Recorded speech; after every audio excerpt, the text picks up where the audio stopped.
Hello students, कैसे हैं आप लोग अच्छा से प्रैक्टिस कर रहे होंगे। चलिए हम लोग देखते हैं इस सेशन में यूक्लिड्स के एक्सियोम्स और पोस्टुलेट्स क्या क्या हैं। लेकिन उसके पहले हम चाहते हैं कुछ और दिखा दें आपको, जिसको हम ज्योमेट्री में हमेशा यूज़ करते हैं। उसका नाम है पॉइंट, लाइन एंड प्लेन। आपको ये जानकर बहुत ही आश्चर्य होगा कि पॉइंट का जो डिफिनीशन दिया हुआ है, ऐसा डिफिनीशन है कि आप पॉइंट को ड्रॉ ही नहीं कर सकते, क्योंकि पॉइंट्स के बारे में कहा जाता है it is a fine dot. ये वर्ड है फाइन, फाइन डॉट। पॉइंट क्या है? फाइन डॉट है that can be drawn on the piece of paper. It is a fine dot that can be drawn on the piece of paper. अब आप सोचिए कि जो वर्ड फाइन है खुद ही अपने आप अनडिफाइंड है। आप बहुत ही छोटे माने बहुत ही पतला पतला पेन का एज ले लें तो आपके लिए वो फाइन होगा, उससे ही पतला हो सकता है। उसी मैंने कहने का फाइन अपने आप में एक अनडिफाइंड वर्ड है, इसीलिए कहा जाए पॉइंट जिसको हम यूज़ करते हैं इसके लिए डिफिनीशन यही है कि point is a fine dot that can be drawn on the piece of paper, जो असंभव है। लेकिन फिर भी कहते हैं हमें कि let A is a point, B is a point, like that. कोई बात नहीं, चलिए क्योंकि जितने भी चीज़ हम पढ़ रहे हैं सारे अनडिफाइंड हैं, इसका डिफिनीशन नहीं दिया जा सकता है। दूसरा है लाइन। लाइन क्या है? लाइन के बारे में कहा जाता है एक ऐसा लेंथ जिसमें कोई ब्रीथ हो, length without breath, without breath. ऐसा लेंथ जिसमें कोई चौड़ाई हो ही नहीं, यह असंभव है। फिर असंभव है क्योंकि ऐसा कोई लाइन ड्रॉ ही नहीं हो सकता है जिसकी चौड़ाई ना हो। इसलिए कहना कि ये लाइन ड्रॉ कीजिए और इसका लेंथ है बिना ब्रेथ के, यह संभव है। तो चलिए तीसरा पॉइंट है प्लेन। प्लेन क्या होता है? प्लेन एक प्रकार का सरफेस होता है। प्लेन एक प्रकार का सरफेस होता है, जैसे हम बोर्ड का है, ये प्लेन हमारा है, ये टोटल हमारा एक सरफेस है जिसमें हम अलग अलग पॉइंट्स को प्लॉट कर सकते हैं।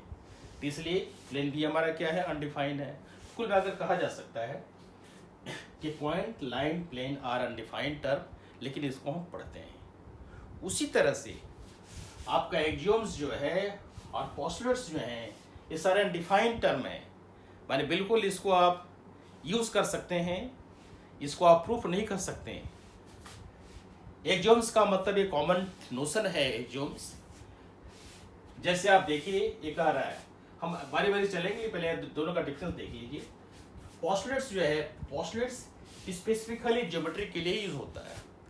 ध्यान रखिए, टोटल 5 पोस्टुलेट्स हैं, आगे डिस्कस करेंगे हम, और 7 एक्सियोम्स हैं। तो 7 एक्सियोम्स जो है कॉमन है, ये ज्योमेट्री में भी होता है, ये हर जगह होता है। लेकिन इसको आप मानकर चलते हैं, क्योंकि यदि इसको आप नहीं देखेंगे तो आपका ज्योमेट्री या आपकी मैथमेटिक्स की ज्ञान अधूरा हो जाएगा। इसलिए चलिए हम पहले यूक्लिड्स एक्सियोम्स के बारे में बात करते हैं।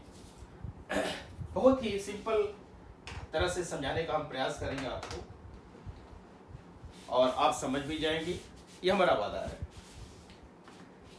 बहुत सारे इंस्ट्रूमेंट हैं समझाने के लिए जिससे इसको आप समझ सकते हैं, लेकिन हम चाहते हैं कि ऐसा आपको इंस्ट्रूमेंट दिखाया जाए, ऐसा आपको एक इंस्ट्रूमेंट दिया जाए जिससे आप बिल्कुल सीख करके कभी भूले नहीं, ये हम चाहते हैं। जैसे पहला कहा गया है, things which are equal to the same thing are equal to one another.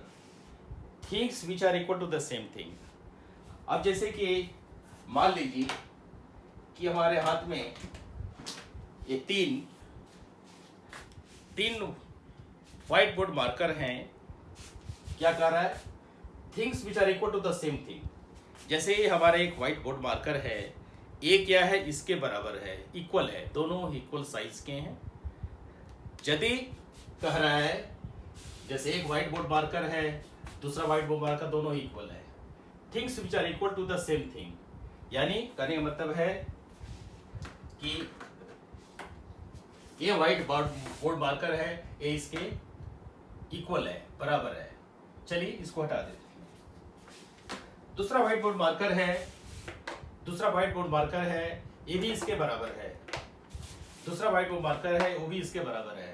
तो क्या कह रहा है कि यदि ये दोनों व्हाइट बोर्ड मार्कर एक खास मार्कर के व्हाइट बोर्ड मार्कर के बराबर है तो ये दोनों आपस में बराबर होंगे, ये दोनों भी आपस में बराबर होंगे। बहुत सिंपल सा ट्रिक है, टेक्निक है, इसको आप समझ लेंगे और आप कर सकते हैं। जहाँ तक कॉमन की बात है, things which are equal to the same thing are equal to one another. हमको लग रहा है कि आप समझ गए होंगे, कोई दिक्कत इसमें नहीं है। अब चलिए, यदि मैथमेटिक्स की भाषा बात करें तो कर लीजिए बात, कोई बात नहीं। मान लीजिए कि ए जो है बी के बराबर है, ए बी के बराबर है और बी क्या है, सी के बराबर है। ए बी के बराबर है और बी सी के बराबर है, इसका मतलब क्या हुआ, ए सी के बराबर होगा। यही है things which are equal to the same thing, यानी ए बी के same thing B, A B के बराबर है और सी भी बी के बराबर है, तो ये और सी के बराबर हो गया। ये चीज कह रहा है, क्लियर हो गया। चलिए हम लोग दूसरा में देखते हैं। If equals are added to equals the wholes are equal, equals are added to equal. जैसे मान लीजिए ये हमारा इक्वल्स आर एडेड टू, जैसे ये हमारा एक क्वांटिटी है, ये इसको इसमें जोड़ दिया गया है। If equals are added to equals the wholes are equal, ये इसको जोड़ दिया गया, एक इधर है एक इधर है, ध्यान रखिए, एक साइड में एक है दूसरे साइड में ये है। अब ये क्या है कि एक व्हाइट मार्कर को यहाँ आप जोड़ दिए और दूसरा व्हाइट मार्कर को यहाँ जोड़ दिया, इस तरह से ही बता रहा है। दोनों व्हाइट बोर्ड मार्कर को हम जोड़ दिए यहाँ से, तो आपका ये हो गया है। बोल रहा है कि if equals are added to equals the whole things are equal. तो आप समझ रहे होंगे, if equals are added to equals the wholes are equal. अब आप चाहे तो मैथमेटिक्स की भाषा में समझते चलिए, equals are added to equals, यानी कहने मतलब है कि हमारा ए और बी पहले से बराबर है। मैथमेटिक्स में आप इसको यूज कर रहे हैं इसलिए बहुत जल्दी समझ में आ रहा है। ए और बी आपस में बराबर है। अब लिखिए आप adding P both side, adding P both side, तो क्या हो गया, A plus P is equal to B plus P. तो क्या हुआ, if equals are added to equals, यानी पी दोनों में बराबर है और ए और बी पहले से बराबर है, अब पी को यदि जोड़ दिया जाए तो दोनों भी आपस में बराबर होंगे। क्लियर हो गया। चलिए थर्ड को देखते हैं।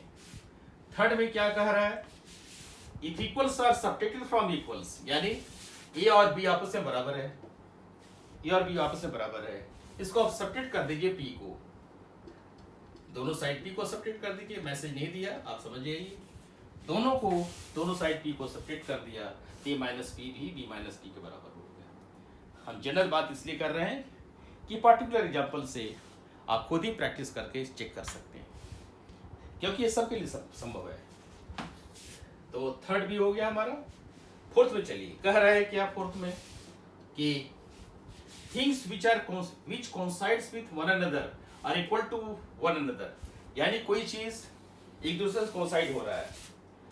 जैसे कोइंसाइड होने का मतलब है, जैसे ये हमारा चीज है इसके साथ कोइंसाइड हो जा रहा है, जैसे हम इसके ऊपर रख दे रहे हैं तो बिल्कुल लेंथ ब्रेथ आपस में बराबर हो रहा है। इस तरह से things which coincides with one another, ऐसा चीज जो एक दूसरे से कोइंसाइड हो रहा है, कोइंसाइड का मतलब पूरी तरह से ओवरलैप कर दे, कोइंसाइड कर ले।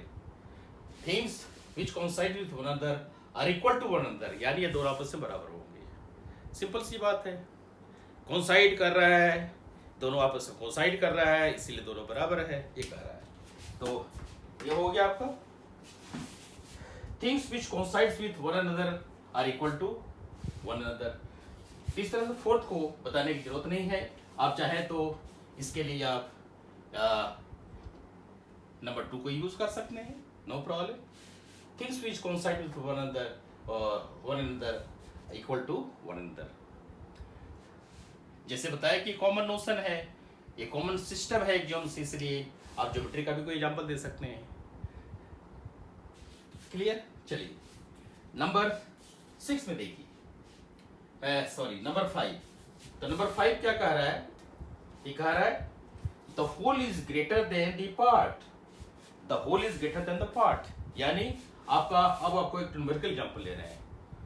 जैसे ये आपका क्या है, ऐसे देखिए कि आपका एक तरह से बॉम्बू है जिसका लेंथ है 10 सेंटीमीटर। 10 सेंटीमीटर का एक बॉम्बू है, छोटा सा टुकड़ा है लकड़ी का जिसमें 2 टुकड़े किए गए। इस तरह से टुकड़े करके हम यहाँ टुकड़ा कर रहे हैं ऐसे करके। मान लीजिए कि आपका टुकड़ा क्या है, आप 2 सेंटीमीटर हटा दीजिए, 2 सेंटीमीटर हटा दीजिए, 2 सेंटीमीटर हटा दिया तो ये 8 हुआ। तो ये कह रहा है क्या, इसी को कह रहा है the whole is greater than the part, यानी होल जो है, होल क्या है, आप नाम दे दीजिए A B C D E F. अब देखिए क्या है, ए बी सी डी का 2 पार्ट हुआ। ए बी सी डी यदि हमारा एक लॉग है, एक लकड़ी का टुकड़ा है, इसके 2 पार्ट कर दिए गए। पहला पार्ट है ए ई एफ, दूसरा पार्ट है ई बी सी एफ। तो ए बी ई एफ क्या है, 8 सेंटीमीटर का है और E B C F 2 centimetre length का है। तो whole is greater than the part, यानी होल जो है क्या है, यानी पूरा एबीसीडी। एबीसीडी क्या हुआ, पूरा लकड़ी ये छोटे लकड़ी के टुकड़े से बड़ा है और ये पूरा लकड़ी ये छोटे टुकड़े से बड़ा है। ये कह रहा है the whole is greater than the part. Clear हो गया, whole is greater than the part. ये बहुत सिंपल कॉन्सेप्ट है लेकिन आपको जानना चाहिए, इसीलिए इसका डिस्कशन किया जा रहा है ताकि आप माइंड में बैठा लें और समझ लें। चलिए हम लोग छठे में चलते हैं, 6 में चलते हैं। 6 क्या कह रहा है, ये 6 कह रहा है things which are double of the same things are equal to one another. Things which are double of the same thing, यहां आपको मैथमेटिक्स से समझाएंगे ज्यादा समझ में आ जाएगा। Things which are double of the same things, things which are double of the same thing are equal to one another, यानी कोई चीज है, ये मान लीजिए कि है, इसका हम कोई एरिया ए ले लिए, इसका एरिया ए ले लिया गया है। Things which are double of the same thing, A है, दूसरा एक ले लिया, इसका नाम है बी। ये हम कह रहे हैं इसका 2 पार्ट किया गया, यानी ए क्या है, ए क्या है, 2b है। Things which are double of the same thing, चीज यदि कोई ऐसा चीज जो double of the same thing है are equal to one another, यानी ए 2b के बराबर है, यानी things which are double of the same thing, यानी कोई ऐसा चीज जो किसी चीज का डबल है, किसी चीज का डबल है। थोड़ी देर के लिए आप देख लीजिए, things which are double of the same thing are equal to one another. जैसे आप देखिए यहां से हम इसी तरह से ये व्हाइट बोर्ड मार्कर समझाने का प्रयास करेंगे आपको और आप समझ जाएंगे, उनको दिक्कत नहीं है, ये करने में आप आराम से समझ लेंगे। Things which are double of the same thing, जैसे कि ए चीज है, ए आपका डबल हो गया, यानी ए क्या है, ये पूरा जो लेंथ है, ये पूरा लेंथ जो है दोनों को मिला दिया, इसका डबल है। ध्यान रखिए, ये पूरा का पूरा लेंथ जो एक दूसरे पर ओवरलैप कर दिया, ऐसे कर दिया, ये पूरा लेंथ टॉप से बॉटम तक, जैसे आप देखिए पूरा लेंथ ये यहां से लेकर यहां तक। Things which are double of the same thing, double of the same thing are equal to one another, यानी चीज जो बड़ा है तो ये दूसरे के बराबर भी होगा। ठीक है, इस तरह से ध्यान रखिए। अब आप देखिए यहां पर क्या कह रहा है, things which are double of the same thing, यानी ए का 2 टुकड़ा बनाया गया, आधा आधा कर दिया गया, इस तरह से ए का 2 टुकड़ा बनाया गया, आधा आधा करके इसको हम बी ए के बराबर कर देते हैं। तो double of the same thing, इसको ज्यादा कहना अच्छा, बी से कंफ्यूजन न खड़ा हो जाए, इसलिए इसको हटा देना है। Things which are double of the same thing, यानी ये चीज क्या है, ये छोटा सा पार्ट जो है, इस पूरे पार्ट का क्या है, आधा है, यानी पूरे पार्ट को 2 टुकड़े बनाया गया जैसे आपको दिखाया गया है कि यह आपका पहला व्हाइट बोर्ड मार्कर था, दूसरा है, तो दोनों को जोड़ दिया गया तो बड़ा हो गया, तो डबल हो गया। यानी क्या है, ये पूरा पार्ट जो है इस ए का डबल है। पूरा पार्ट को लेंथ मान लीजिए आपका क्या है, 2a है, 2a, तो ये चीज है। तो things which are double of the same thing are equal to one another, यानी 2a है, इसका दो टुकड़ा है, 2a क्या बना, a प्लस a बना। इस तरह से हुआ things which are double of the same thing are equal to one another, यानी ये 2a है, ये दोनों आपस में बराबर भी है, यही चीज है। चलिए आगे चलते हैं।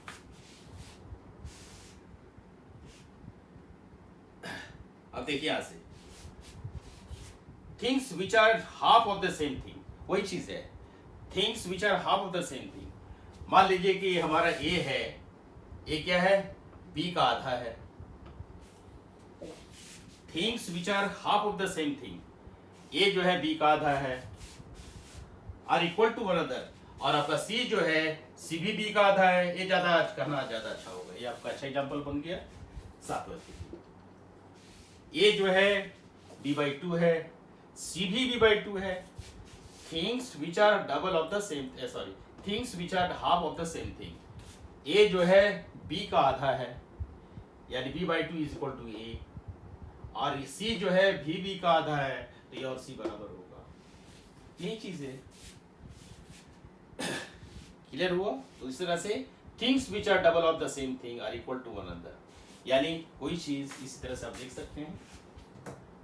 पहले वाले 6 के लिए आप यही दिखा दीजिए। मान लीजिए कि P जो है P 2Q के बराबर है, और R जो है भी 2Q के बराबर है। Things which are double of the same thing, यानी P जो है 2Q, 2 का डबल माने Q का डबल है, इस तरह से R भी Q का डबल है, तो P भी R के बराबर होगा। ये ज्यादा क्लियर कर रहा है आपको, जैसे आप चाहें इसको सोच सकते हैं। चूंकि इसकी एप्लीकेशन हम कर रहे हैं इसलिए कोई दिक्कत नहीं होनी चाहिए। तो ये आपके 7 एग्जाम्स हो गए इक्लिप्स के। इक्लिप्स जानते ही हैं कि एक टीचर थे इजिप्ट के, जिन्होंने एलिमेंट्स को, यानी थेल्स और पाइथागोरस के जितने भी वर्क थे सबको एक जगह इकट्ठा किया। इकट्ठा करने के बाद में एक किताब बनाया।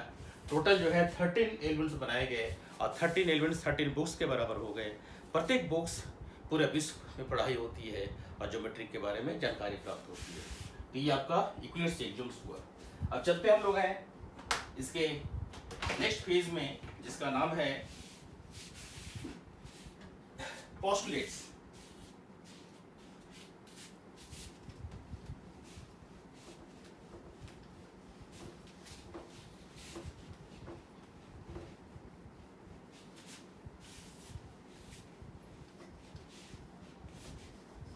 पोस्टुलेट्स में क्या है, लिखते हैं yes, let's write all the postulates. तो इक्विवेलेंस 5 पोस्टुलेट्स, इक्विवेलेंस 5 पोस्टुलेट्स क्या है देखिए। पहले पोस्टुलेट्स नंबर 1 P1, ये क्या रहा है, ए straight line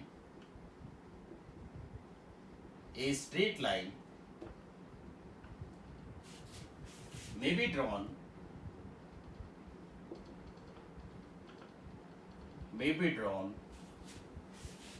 from any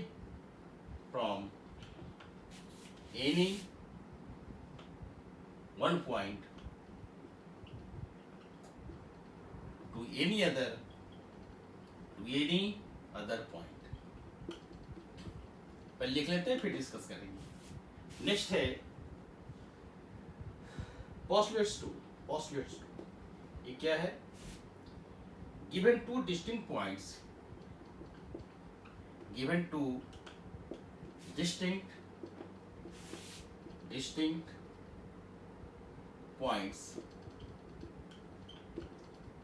there is a unique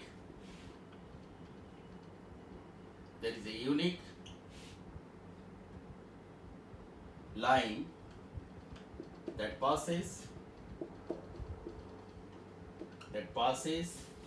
through them. Yes. Next, postulate 3. 3 में कह रहा है a circle can be drawn. A circle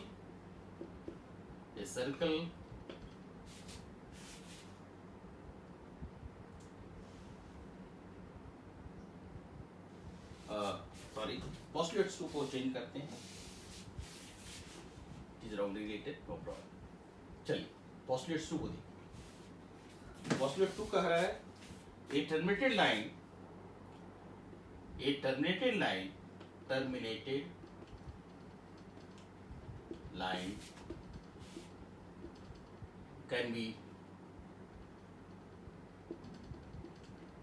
can be produced indefinitely.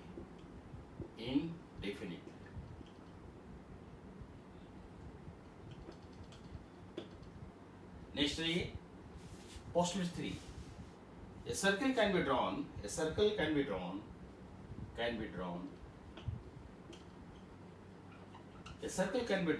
with any point center,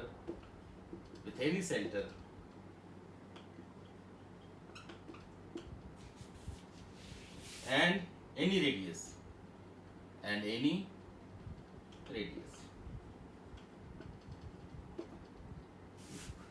Postulate 4 ये कह रहा है all right angles are equal to one another. All right angles are equal to one another. All right angles are equal to one another. Postulate 5 ये कह रहा है if a straight line falling on two straight lines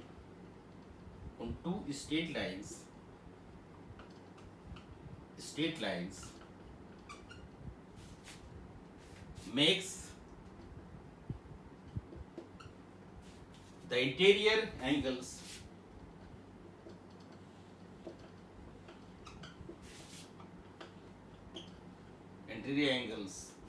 on the same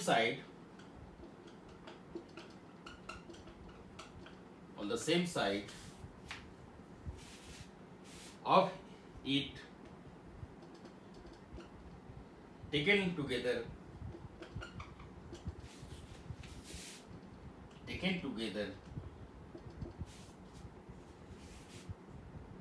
less than two right angles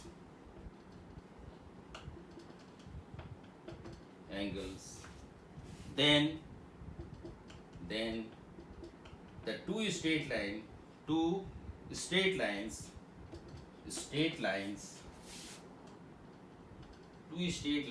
it produced indefinitely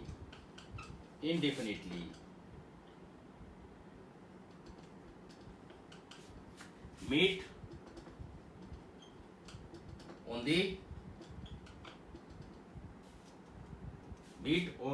on that side on which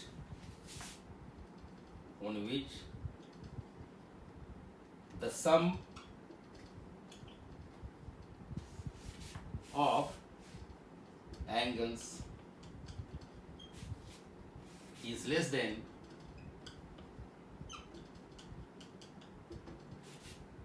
two right angles.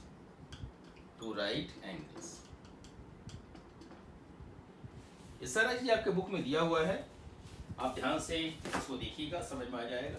क्योंकि पढ़ने में दिक्कत होती है तो हम टीचर की जरूरत पड़ती है ताकि हम लोग उसको पढ़ करके आपको समझा सकें. एग्जाम्पल देकर समझा देंगे तो ये समझ में आ जाएगा आपको ये कह क्या रहा है. तो चलिए हम लोग ये करके चलते हैं. भला देखिए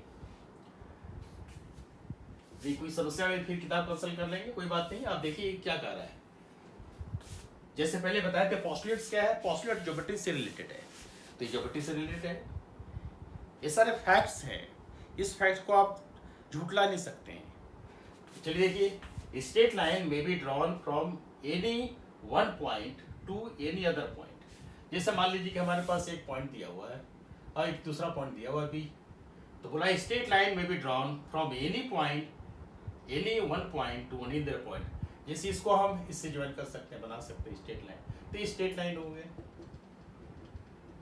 ये चीज कह रहा है, तो ये फर्स्ट पोस्टुलेट जो है आसानी से समझ में आया, कोई दिक्कत नहीं है। सेकंड में आइए, सेकंड पॉइंट क्या कह रहा है, a terminated line can be produce indefinitely. जैसे कोई लाइन आप ड्रॉ कर रहे हैं, आप लाइन को ड्रॉ कर रहे हैं, टर्मिनेट हो गए हैं इससे, मान रुक गया, लाइन को आप ड्रॉ कर रहे हैं, यहाँ रुक गया है। A terminated line can be produce indefinitely, इसको आप बढ़ा दीजिए आगे, जितना चाहे बढ़ा सकते हैं आप, इसको जितना चाहे बढ़ा सकते हैं। A terminated line can be produced indefinitely, आप इसको जितना दूर चाहे बढ़ा सकते हैं। ये कह रहा है P3, a circle can be drawn with any centre and any radius. बिल्कुल सही है। मान लीजिए कि आपको एक सर्किल ड्रॉ करने के लिए कहा दिया गया, कहा कि सेंटर इसका P है और रेडियस 5 सेंटीमीटर है, तो आप सर्कल ड्रॉ कर सकते हैं। कि वो सर्कल ड्रॉ करने के लिए हमको क्या चाहिए, एक पॉइंट चाहिए और एक रेडियस चाहिए। मान लीजिए तुम्हारा 5 सेंटीमीटर है, 5 ये आपका सेंटर है, तो ये आपको 5 सेंटीमीटर रेडियस लेकर एक सर्कल ड्रॉ कर दीजिए। इसलिए यदि हमको एक पॉइंट पता हो और एक रेडियस पता हो तो सर्कल ड्रॉ कर सकते हैं। ये सारे नॉन फैक्ट है जो हम यूज़ कर रहे हैं, लेकिन ये बहुत पहले से बनाए गए हैं, हम इसको आराम से यूज़ करते चले जाते हैं और किसी तरह से कोई हम समस्या अनुभव नहीं करते हैं। चलिए P4 में आइए, क्योंकि ये सारे लॉजिकली ट्रू हैं। मैथमेटिक्स में हम लोग ट्रूथ स्टेटमेंट को ही पढ़ रहे हैं। चौथा देखिए, all right angles are equal to one another. जितना राइट एंगल है, ये आपका राइट एंगल है, एक दूसरा राइट एंगल है, आप कितना हो बड़ा राइट एंगल ले लीजिए, बराबर ही होगा, सारे बराबर होंगे। चूंकि 90 डिग्री है तो ये भी राइट एंगल है, क्योंकि राइट एंगल कहते हैं 90 डिग्री का बोध हो जाता है, इसलिए दोनों बराबर हो गए। तो all right angles are equal to one another. ये P4 हो गया। P5 में आइए, थोड़ा लंबा चौड़ा स्टेटमेंट है, कोई बात नहीं, हम लोग आराम से इसको हैंडल करेंगे। चलिए धीरे धीरे करके इसको सॉल्व करते चलेंगे, समझ जाएंगे आप लोग कह क्या रहा है। देखते चलिए, आप एक एक पार्ट को देखते चलिए। If a straight line following on two straight line, जैसे कि दो स्ट्रेट लाइन आप ले लीजिए, पहले एक ले लीजिए, दूसरा ले लीजिए। क्योंकि आप जानते हैं कि मैथमेटिक्स में ड्राइंग यदि आप कर लेते हैं, सही ढंग से ड्राइंग कर लेते हैं, तो आपको उस चीज समझने में बहुत आसानी होती है। तो if a straight line following on two straight line, जैसे स्ट्रेट लाइन, दो स्ट्रेट लाइन हमारे पास दिया हुआ है, आप दोनों जो है फॉल, एक स्ट्रेट लाइन फॉल कर रहा है, गिर रहा है इस पर, ऐसे कर दीजिए। बहुत ही नॉन सिस्टम आपको दिखाई पड़ रहा होगा। तो कह रहा है इफ ए स्ट्रेट, पहले इसको समझ ले फिर क्लियर करेंगे। If a straight line following on two straight lines, यहां से यहां तक क्लियर हो गया। Makes the interior angles on the same side of it, एक इंटीरियर एंगल बनाया आपका, इंटीरियर एंगल ये बनाया, सेम साइड ऑफ इट ये बना दिया। Make interior angles on the same side of it taken together less than 2 right angles. Taken together, मान लिया कि एक इंटीरियर एंगल आपका A है और ये आपका B है, तो क्या बता रहा है कि A और B का जो सम है taken together is less than 2 right angles, is less than 2 right angles. 2 right angle मतलब 2 into 90। चूंकि आप जानते हैं यदि ये लाइन पैरेलल हो जाता, यदि ये लाइन पैरेलल हो जाता तब क्या होता, हम जानते हैं if two parallel lines are intersected by transversal then interior angles of the same side of transversal are supplementary। लेकिन ये पैरेलल नहीं है, ये इस तरह से पहले बताया कि चलिए ड्रॉ कर लेते हैं, कोई बात नहीं, हम ऐसे भी कर सकते हैं। चूंकि यहाँ कहा गया if straight line falling on two straight, दो स्ट्रेट लाइन दिया, एक लाइन को गिरा दीजिए यहाँ से, एक यहाँ हमारा इंटीरियर एंगल एक बन गया, एक बन गया B, तो क्या कर रहा है A प्लस B जो है लेस देन 180 होगा, ठीक है। If a straight line falling onto a straight line makes the interior angle on the same side of it taken together less than 2 right angles. तो यहाँ तक क्लियर आपको कर दिए. Then the two straight lines, if produce indefinitely meet on the same on that side. माने कहने का मतलब कि ये सिचुएशन है, इसको आप बढ़ाएंगे, आप बढ़ा दीजिए, इसको भी बढ़ा दीजिए, तो क्या देखेंगे, मिल गए. यही बोल रहा है. If a straight line falling on two straight line makes the interior angles on the same side of it taken together less than 2 right angles, then the two straight lines, if produced indefinitely, meet on the third side, on which the sum of the angles is less than 2 right angles. इस तरह से आपका हुआ है. Meet on the third side, जैसे ये आपका कहा है, इसको हम प्रोड्यूस कर देंगे. ध्यान देखिए, if straight line falling on two straight line, यदि स्ट्रेट लाइन दो स्ट्रेट लाइन में गिर रहा है, एक स्ट्रेट लाइन गिर रहा है, इस तरह से फॉल हो रहा है. If straight line falls on two straight lines, the interior angle on the same side of it taken together less than 2 right angles, समझा दिया. Then the two straight lines ये प्रोड्यूस इंडिफरेंटली, ये दो straight line को इंडिफरेंटली produce किया जाए, meet on the third side, on that side, yes, meet on that side, यानी ये प्रोड्यूस करने के बाद में एक पॉइंट पे मिलते हैं, on which the sum of the angle is less than 2 right angle, on which the sum of the angle is less than 2 right angle, यानी ये उस पॉइंट मिलते हैं जहां पर दोनों का जो है सम ऑफ द एंगल है लेस देन 2 right angle है. क्लियर हो गया. If a straight line falling on two straight line makes the interior angle on the same side of transfer, then the two straight line is produced indifferently meet on third side on which the sum of the angle is less than 2 right angles. ये आपका postulate number 5 हुआ. तो यही कह रहा है. तो हमको लग रहा है कि आपको क्लियर हो गया है, किसी तरह से कोई दिक्कत नहीं होगी. अब नेक्स्ट सेशन में इसको हम यही समाप्त करते हैं, क्योंकि पांचों पोस्टुलेट्स आपको समझा दिए गए. नेक्स्ट में कुछ और एक्सप्लेनेशन है, कुछ थ्योरम्स हैं, डिस्कस करेंगे, एक्सरसाइज भी है, उसको डिस्कस करके समाप्त करेंगे.